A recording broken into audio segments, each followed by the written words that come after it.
আসসালামু আলাইকুম ওয়া রাহমাতুল্লাহি ওয়া বারাকাতুহু। সুপ্রিয় শিক্ষার্থী বন্ধুরা, আজকের ক্লাসে আমরা আলোচনা করব নবম শ্রেণীর ইতিহাস ও সামাজিক বিজ্ঞানের চতুর্থ অধ্যায় অর্থাৎ রাজনৈতিক কাঠামো ও নাগরিক দায়িত্ব।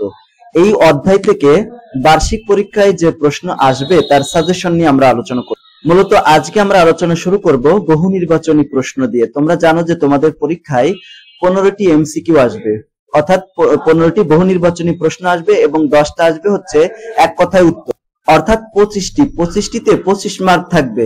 তো একটা জিনিস মনে রাখবা যে বহু নির্বাচনী প্রশ্নগুলোই এক কথায় উত্তর আসতে পারে, অথবা এক কথায় উত্তর যেগুলোতে আমরা আলোচনা করব বা সাজেশন দিচ্ছি এগুলোই আবার এমসিকিউ তেও আসতে পারে। তার মানে আমাদের এমন ভাবে পড়তে হবে এমসিকিউ তে আসুক বা হচ্ছে এক কথায় উত্তরে আসুক, সবগুলো পারা যাবে। তো আমরা সবসময় এই জিনিসটাকে এক কথায় উত্তরে আসার মতো ওইভাবে প্রিপারেশন নেব। তো এক কথায় উত্তরে আসার মতো প্রিপারেশন যদি নিই, মনে করো এই যে 1 নম্বর যে প্রশ্নটা, প্রথম বিশ্বযুদ্ধ কত সালে শুরু হয়? এখন প্রথম বিশ্বযুদ্ধ শুরু হচ্ছে এই যে 1914 সালে। এখন এটা পরীক্ষা আসলে 1914 সালে লিখে দেবো, এইরকম প্রিপারেশন থাকবে। আর যদি সেটা এমসিকিউ তে আসে তাহলে তো এখানে এমসিকিউ গোল পূরণ করে দিলেই হয়ে যাবে। 2 নম্বর প্রশ্ন, প্রথম বিশ্বযুদ্ধ কত সালে শেষ হয়? 1914 সালে শুরু হয় এবং 1918 সালে মানে 4 বছর পরে শেষ হয়। তাহলে 1914 সালে শুরু হয়, 18 সালে শেষ হয়। তারপরে 3 নম্বর, প্রথম বিশ্বযুদ্ধের পরপরই বিশ্ব শান্তি প্রতিষ্ঠার লক্ষ্যে কি গঠিত হয়? লিগ অব নেশন গঠিত হয়, লিগ অব নেশন। এখন 4 নাম্বার, লিগ অব নেশনস কত সালে গঠিত হয়? তাহলে দেখো লিগ অব নেশন গঠিত হয় 1920 সালের 10 জানুয়ারি। 1920 সালের 10 জানুয়ারি মনে রাখতে হবে। এরপরে 5 নম্বর, জাতীয় বিশ্বযুদ্ধ কত সালে শুরু হয়? দ্বিতীয় বিশ্বযুদ্ধ 1939 সালে শুরু হয়। তাহলে প্রথম বিশ্বযুদ্ধ শুরু হয় 1914 সালে আর শেষ হয় প্রথম বিশ্বযুদ্ধ 1918 সালে। দ্বিতীয় বিশ্বযুদ্ধ শুরু হয় 1939 সালে। ঠিক আছে। এখন 6 নম্বর প্রশ্ন, প্রথম বিশ্বযুদ্ধে অক্ষশক্তির দেশ কোনটি ছিল? অক্ষশক্তির দেশ ছিল হচ্ছে অস্ট্রিয়া। ঠিক আছে, অস্ট্রিয়া ছিল। তারপর 7 নম্বর, প্রথম বিশ্বযুদ্ধ মিত্র শক্তির দেশ কোনটি ছিল? মিত্র শক্তির দেশ ছিল সার্বিয়া। তার মানে অক্ষশক্তি আছে অস্ট্রিয়া আর মিত্র শক্তির দেশ হচ্ছে সার্বিয়া। এইগুলো আমাদের এই পরীক্ষার জন্য যেমন ইম্পর্টেন্ট, সারা জীবন অর্থাৎ চাকরি পরীক্ষার জন্য কিন্তু এই সমস্ত ইম্পর্টেন্ট আছে আর কি, এগুলো আসে পরীক্ষায়। তারপর 8 নম্বর, দ্বিতীয় বিশ্বযুদ্ধে মিত্র শক্তির দেশ কোনটি ছিল? মিত্র শক্তির দেশ ছিল আরেকটা দ্বিতীয় বিশ্বযুদ্ধে, এটা ছিল রাশিয়া। দেখো 7 নম্বর প্রশ্নটা ছিল প্রথম বিশ্বযুদ্ধে মিত্র শক্তির দেশ, এটা ছিল সার্বিয়া। আর 8 নম্বর প্রশ্ন হচ্ছে দ্বিতীয় বিশ্বযুদ্ধে মিত্র শক্তির দেশ ছিল রাশিয়া। দুইটার মধ্যে একটু পার্থক্য আছে। 9 নম্বর, দ্বিতীয় বিশ্বযুদ্ধে অক্ষ শক্তির দেশ কোনটা ছিল? এই সময় ছিল এটা ছিল ইতালি। আর প্রথমটাই ছিল অস্ট্রিয়া। এগুলো কিন্তু মনে রাখতে হবে। 10 নম্বর, যুদ্ধকে জয় করা গেছে, শক্তিকে নয়, উক্তিটি কার? এটা ছিল বিজ্ঞানী আইনস্টাইন বলেছিলেন যে যুদ্ধকে জয় করা গেছে, শান্তিকে জয় করা যায়নি বা শান্তিকে নয়। যুদ্ধকে গেছে, শান্তিকে নয়। ঠিক আছে। তারপরে 11 নম্বর, স্নায়ুযুদ্ধ কত সালে শেষ হয়? স্নায়ুযুদ্ধ 1991 সালে শেষ হয় স্নায়ুযুদ্ধ। আর 12 নম্বর, প্রতি বছর জাতিসংঘ দিবস কত তারিখে পালন করা হয়? জাতিসংঘ দিবস পালন করা হয় হচ্ছে 24 অক্টোবর। 13 নম্বর, বর্তমানে জাতিসংঘের মোট সদস্য সংখ্যা কয়টা? মোট সদস্য সংখ্যা হচ্ছে 193টি। আন্তর্জাতিক সংস্থা জাতিসংঘের সদর দপ্তর কোথায় অবস্থিত? সদর দপ্তর হচ্ছে যুক্তরাষ্ট্রের নিউ ইয়র্কে অবস্থিত। 15 নম্বর, বাংলাদেশের জাতিসংঘের কততম সদস্য? জাতিসংঘের 136তম সদস্য। তাহলে বাংলাদেশ জাতিসংঘের কততম সদস্য? 136তম সদস্য। মোট সদস্য হচ্ছে 193টি, সেখানে বাংলাদেশ হচ্ছে 136তম সদস্য। 16 নম্বর, এখানে ইউএনডিপি সংস্থাটি কত সালে প্রতিষ্ঠিত হয়? প্রতিষ্ঠিত হয় 1955 সালে। 17 নম্বর, বাংলাদেশ ইউএনডিপির সহায়তায় সহস্রাব্দ উন্নয়নের কতটি লক্ষ্যমাত্রা অর্জন করেছে? 8টি। 18 নম্বর, বর্তমানে টেকসই উন্নয়নের লক্ষ্যমাত্রা কতটি? টেকসই উন্নয়নের লক্ষ্যমাত্রাটা হচ্ছে 17টি। এরপরে 19 নম্বর, ইউনিসেফ এর পূর্ণরূপ কোনটা? ইউনিসেফ এর পূর্ণরূপ হচ্ছে United Nations children's fund. UNICEF এর পূর্ণরূপ হচ্ছে ইউনাইটেড নেশনস চিলড্রেন্স ফান্ড, গ নম্বর। এরপর 20 নম্বর, FAO এর সদর দপ্তর কোথায় অবস্থিত? এটা হচ্ছে রোমে অবস্থিত। হু এর সদর দপ্তর কোথায় অবস্থিত? এটা হচ্ছে জেনেভায় অবস্থিত। এরপরে 22 নম্বর, জাতিসংঘের নারী উন্নয়ন তহবিল কোনটি? নারী উন্নয়ন তহবিল হচ্ছে ইউনিফেম, FEM, ইউনিফেম। ILO এর সদর দপ্তর কোথায় অবস্থিত? এটাও জেনেভায় অবস্থিত। 24 নম্বর, মোট কতজন সদস্য নিয়ে ইউনিয়ন পরিষদ গঠিত হয়? ইউনিয়ন পরিষদ গঠিত হয় 13 জন সদস্য নিয়ে। 25 নম্বর, কত সালে প্রথম উপজেলা ব্যবস্থা প্রবর্তন করা হয়?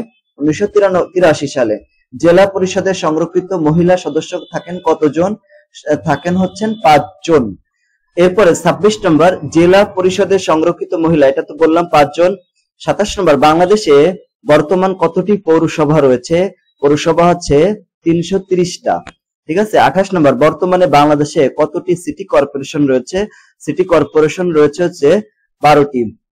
29 নম্বর, সিটি কর্পোরেশনের প্রধানকে কি বলা হয়? প্রধানকে বলা হয় মেয়র। প্রধান হবে, ঠিক আছে। প্রধানকে কি বলা হয়? মেয়র বলা হয়। 30 নম্বর হচ্ছে বাংলাদেশের আয়তন কত বর্গ মাইল? বাংলাদেশের আয়তন হচ্ছে এখানে 56,977 বর্গ মাইল, ঠিক আছে।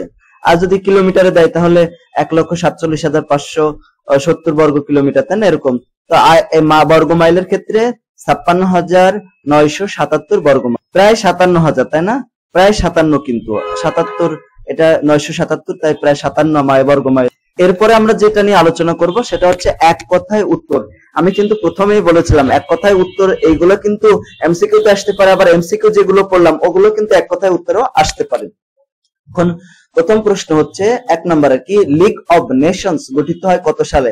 এটা কিন্তু আমরা এমসিকিউ তে পড়েছিলাম। সেটা হচ্ছে কত? 1920 সালের 10 জানুয়ারি। দ্বিতীয় বিশ্বযুদ্ধ শুরু হয় কত সালে? 1939 সালে। 3 নম্বর হচ্ছে মার্কিন যুক্তরাষ্ট্র কোথায় আণবিক বোমা ফেলেছিল? জাপানে আণবিক বোমা ফেলেছিল। 4 নম্বর প্রশ্ন, যে পক্ষ আক্রমণ করেছিল তাদের কি বলা হয়? অক্ষ শক্তি বা কেন্দ্রীয় শক্তি বলা হয়। যেমন দেখো, প্রথম বিশ্বযুদ্ধে অস্ট্রিয়া ছিল হচ্ছে অক্ষ শক্তি বা কেন্দ্রীয় শক্তি, কারণ এই পক্ষই হচ্ছে প্রথমে কি করেছিল? আক্রমণ করেছিল। যেটা প্রথমে আক্রমণ করে তাকে অক্ষ শক্তি বা কেন্দ্রীয় শক্তি বলা হয়। তারপরে 5 নম্বর, প্রথম বিশ্বযুদ্ধের অবসান হয় কত সালে? 1918 সালে। হিরোশিমা ও নাগাসাকি কোথায় অবস্থিত ছিল? জাপানে। আমরা জানি জাপানে হিরোশিমা এবং নাগাসাকি আর কি অবস্থিত, এবং সেখানে কিন্তু পারমাণবিক বোমা নিক্ষেপ করা হচ্ছিল।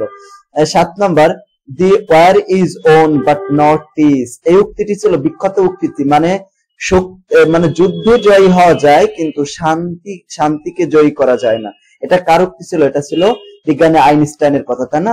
কথাটা কত চমৎকার, the war is won but not piece.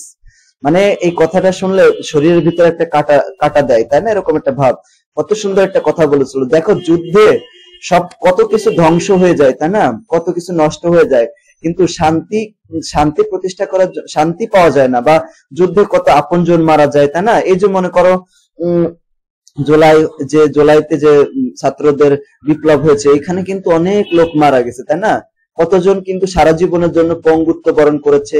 প্রায় 92 জনের মতো 2টা চোখই অন্ধ হয়ে গিয়েছে। এরকম আরো অনেক ঘটনা আছে, তাই না? কতজন মারা গেছে। তো এই যে মারা গেছে তাদের যে আত্মস্বজন আছে আজীবন, মানে আমৃত্যু পর্যন্ত তার বাপ মা তার স্বজনের কাছে, এটা তো একটা অশান্তি, মানে কষ্ট থাকবে সারা জীবন যে আমার ছেলেটা মারা গেল বা এরকম। মানে তাই বলতেছে যে যুদ্ধে জয়ী হওয়া যায় কিন্তু শান্তিতে নয়। ঠিক আছে। 8 নম্বর, কোন দুটি রাষ্ট্রের মধ্যে স্নায়ুযুদ্ধ সংঘটিত হয়েছিল? মার্কিন যুক্তরাষ্ট্র এবং সোভিয়েত ইউনিয়নের মধ্যে। জাতিসংঘের স্থায়ী সদস্য কতটি? 5টি। জাতিসংঘের মূল সনদে কতটি দেশ স্বাক্ষর করেছিল? 51টি দেশ স্বাক্ষর করেছিল। 11 নম্বর, জাতিসংঘ দিবস কত তারিখে পালন করা হয়? 24 অক্টোবর জাতিসংঘ দিবস পালন করা হয়। জাতিসংঘের বর্তমান সদস্য হচ্ছে 193টি। জাতিসংঘের সদর দপ্তর কোন শহরে অবস্থিত? নিউ ইয়র্ক যুক্তরাষ্ট্রে অবস্থিত। ঠিক আছে। এরপরে 14 নম্বর, জাতিসংঘের 2 নং ধারায় কয়টি মৌলিক নীতির কথা উল্লেখ করেছে? 7টি মৌলিক নীতির কথা উল্লেখ রয়েছে। 15 নম্বর, জাতিসংঘের শাখা কয়টা? 6টি। বাংলাদেশ জাতিসংঘের কততম সদস্য? 136তম সদস্য। এগুলো কিন্তু আমরা এমসিকিউ তে দেখেছিলাম। 1973 সালে জাতিসংঘের কোন মহাসচিব বাংলাদেশের সফরকে এসেছিলেন? কুর্ট ওয়ার্ল্ড হেইম এসেছিলেন। 18 নম্বর, কত সালে বঙ্গবন্ধু জাতিসংঘের সাধারণ পরিষদে বাংলায় বক্তৃতা দিয়েছিলেন? 1974 সালের 25 সেপ্টেম্বর। 19 নম্বর, ইউএনডিপি এর পূর্ণরূপ কি? United Nations Development Programme. এটা হচ্ছে ইউএনডিপি, মনে রাখতে হবে, ইউনাইটেড নেশনস ডেভেলপমেন্ট প্রোগ্রাম। জাতিসংঘের শিশু তহবিল কোনটা? ইউনিসেফ, তাই না? ইউনিসেফ কত সালে গঠিত হয়? 1946 সালের 11 ডিসেম্বর। 1946 সালের 11 ডিসেম্বর। অনেক অনেক গুরুত্বপূর্ণ তথ্য কিন্তু আজকে আমরা আলোচনা করলাম। তারপরে FAO এর সদর দপ্তর কোথায়? ইতালির রোমে অবস্থিত। হু এর সদর দপ্তর সুইজারল্যান্ডের জেনেভাতে অবস্থিত। তারপর 24 নম্বর, জাতিসংঘের কোন সংস্থা শান্তিতে 2 বার নোবেল পুরস্কার পেয়েছিল? UNHCR। ILO এর পূর্ণরূপ হচ্ছে ইন্টারন্যাশনাল লেবার অর্গানাইজেশন। 26 নম্বর, স্থানীয় সরকারের সর্বনিম্ন স্তর হচ্ছে ইউনিয়ন পরিষদ। 27 নম্বর, জাতিসংঘের নারী উন্নয়ন তহবিল হচ্ছে ইউনিফেম। ইউনিসেফ হচ্ছে শিশুদের ক্ষেত্রে, আর ইউনিফেম হচ্ছে নারীদের ক্ষেত্রে। UNCHR কোন বিষয়ে নোবেল পুরস্কার পায়? শান্তিতে নোবেল পুরস্কার পায়। 29 হচ্ছে, কত সালে উপজেলা ব্যবস্থার প্রবর্তন হয়? 1983 সালে। 30 নম্বর, জেলা পরিষদের কাজকে কয় ভাগে ভাগ করা হয়েছে? 2 ভাগে। তারপর 31 নম্বর, বাংলাদেশে কতটি সিটি কর্পোরেশন আছে? 12টি। তারপরে 32 নম্বর, সিটি কর্পোরেশনের প্রধানকে কি বলা হয়? মেয়র বলা হয়। তারপর 33 নম্বর, মেয়রের কাজে সহযোগিতা করেন কে? কাউন্সিলরগণ করেন। বাংলাদেশের আয়তন কত? 1,47,570 বর্গ কিলোমিটার। আর যদি বর্গ মাইল আসে সেটা কত হবে? 56,977 বর্গ মাইল, তাই না? একটু আগে আমরা সেটা জেনেছি। 35 নম্বর, জেলা পরিষদের কার্যকাল কত বছরের জন্য? 5 বছরের জন্য। তারপরে 36 নম্বর, বর্তমানে বাংলাদেশে কতটি ইউনিয়ন পরিষদ রয়েছে? 4,571টি ইউনিয়ন পরিষদ রয়েছে। আলহামদুলিল্লাহ, আজকের ক্লাসে আমরা এমসিকিউ এবং এক কথায় উত্তর নিয়ে আলোচনা করলাম। পরবর্তী ক্লাসে আমরা সংক্ষিপ্ত যে প্রশ্ন, এই সংক্ষিপ্ত প্রশ্নগুলো নিয়ে আলোচনা করব। ওকে, তো আজকের ক্লাসটা তোমার কাছে কেমন লাগলো সেটা কমেন্ট করে জানিয়ে দিও। আর যদি ভালো লাগে তাহলে আমাদের চ্যানেল সাবস্ক্রাইব করে রেখো এবং বন্ধুদের সাথে ক্লাসটি শেয়ার করে দিও। প্রতিদিন সন্ধ্যা 7টায় আমাদের এই ইউটিউব চ্যানেলেই তোমাদের জন্য ফ্রি লাইভ ক্লাসের ব্যবস্থা করা হয়েছে। সেখানে আমরা তোমাদের প্রত্যেকটা বিষয়ের প্রত্যেকটা অধ্যায়ের উপরে আমরা হচ্ছে সাজেশন, মানে তোমাদের বার্ষিক পরীক্ষার যে প্রশ্নগুলো হবে তার সাজেশন নিয়ে আলোচনা করি। তোমরা সেখানে অ্যাটেন্ড করতে পারো একদম ফ্রিতে। তো সবাই অ্যাটেন্ড করার জন্য সন্ধ্যা 7টাতে চলে আসবে। সবাইকে ধন্যবাদ। আসসালামু আলাইকুম ওয়া রাহমাতুল্লাহ।